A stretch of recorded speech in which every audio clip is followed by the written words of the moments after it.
I have a completed project to share with you today. These are the balsa wood boxes from Michael's in the dollar bin. I was inspired by videos from several people here on YouTube, and I've had it on my to-do list, but just now getting around to it. I thought these would be a great gift box to use for a Valentine gift. I was inspired from Pinterest to make this bracelet, and so these boxes came to mind. I've used the Lost and Found 2 collection, Sunshine by My Mind's Eye, in the 6x6 pattern papers. It's a very pretty collection, and if you get a chance, you should check it out. The sides of the box are made with a Tim Holtz paper, which are the tape measures, and I thought that was very appropriate. I made my pattern by laying the box on top of the pattern paper on the back side, tracing around each section of the box, and then cutting it out to fit. They were all glued on the box using Mod Podge, and I found that it worked very well. I just let it set for several minutes till it was good and dry, and then I went around and I inked the edges of all the papers on the box using Tim Holtz Distress Stain in tea dye. You do have to take this little knob off with a screwdriver, and so that you can make your own template to go on the top of the box, which is no big deal. You just do that. I inked around the edge of that too before I put it back on, and then I punched out a circle to go on top of that.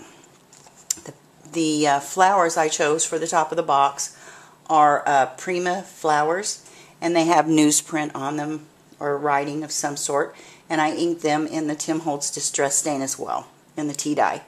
The top of the box is also embellished with some vintage lace that I bought at an antique shop locally. The color of the lace was naturally yellow, so I didn't have to do anything to it. There's also jewelry findings on the top of each box that are little hearts, and I used my hot glue gun to glue all those embellishments on the top of the box. And the lace again is used as the closure.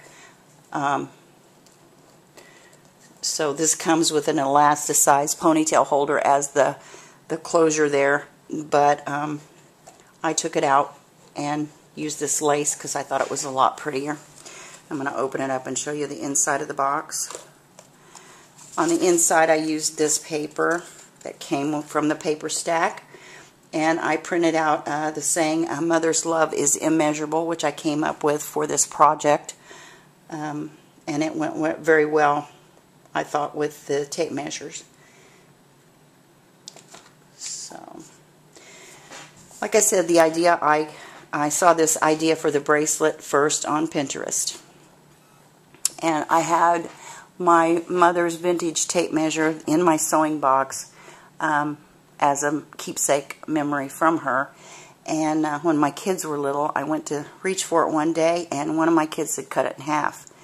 I couldn't throw it away because it was a very special memory I had of my mother, because she used to sew for me all the time, and I was usually sitting right next to her when she did so, and she inspired me to do a lot of crafting in my later years.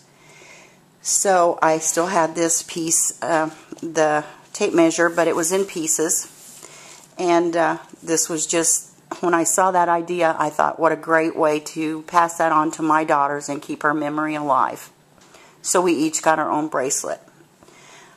Each section of the bracelet has my daughter's birth dates. My youngest daughter's birth date is the 4th of the month, so her bracelet contains the number 4. All the jewelry findings came from Joann's or Michael's or Hobby Lobby, one or the other. They all have jewelry findings, and I'm sure you can find these at any one of those places. My youngest daughter found out around Christmas that she's going to be a mommy for the first time, and she emailed me a picture of her first sonogram. So I printed that out, and I put it in this real cute little picture frame that was bought in the jewelry section. Like I said, Michael's, Hobby Lobby, or Joann's, one or the other.